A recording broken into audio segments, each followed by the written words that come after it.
Сонгуулийн 23 дугаар тойрог за мөн нийслэлийн иргэдийн төлөөлөгчдийн хурлын сонгуульд ардсан намаас нэр дэвшиж байгаа нэр дэвшигчид за Сүхбаатар дүүргийнхээ 9-10 дугаар хорооны иргэд сонгогчтойгоо уулзсан байна. За уулзалтанд тус 2 хорооны иргэдээс гадна за дүүргийн ардсан намын дарга Баттуулга болон нийслэлийн сонгуульд ардсан намыг манлайлан оролцож байгаа Монгол Улсын Баатар Баттуул оролцжээ.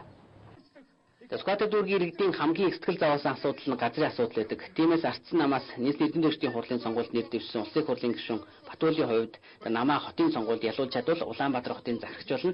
Тэр цагт ардсан нам нийслэлийн гэр хороол руу дид үз татаж айл бүр хашаанд амны орон сууцаа барьж халуун хүйтэн устай цэвэр бохор усны шугамтай орон сууцад амьдрахтай адил амьдрах нөхцөл бүрдэнэ гэж үзэж байгаа юм. За мөн иргэн бүрт газар өмсүүлэн гэх амлалтыг ардсан нам мөрөглөөр тусгасан. Тиймээс Сүхбаатар дүүргийнхний хувьд энэ уулзалт нэлээд ач холбогдолтой боллоо. Сүхбаатар дүүргийн иргэд сонгогчид улсын хурлын нэр дэвшиж байгаа Лууган Төмөр амар жаргал нарыг элдв зүйлд орооцолтойгоо нэр цэвэр туршлагатай улс орны хөгжлийн төлөө их хурл дээр хамгийн оновтой шийдвэр гаргадаг төрийн хүний хувьд жинхэнэ боловсрсон улс төрч хэмээн хүндэтгэн хүлээн авлаа.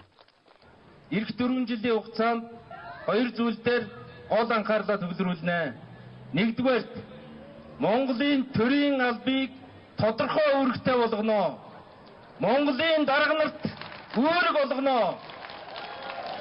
Хотын захирагч Баттуулд гэр орол руу дэд бүтэц татах үүргийг хуулиар олгоно.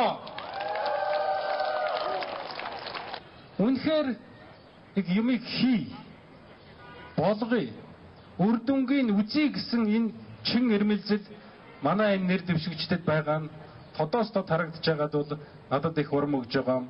Энэ удаагийн сонгуульд ардчилсан нам нийслэл дээж тэр Монгол улсынхаа хэмжээнд ч тэр ялна гэдэг нь эргэлзээгүй болж байна гэж би бодож байна.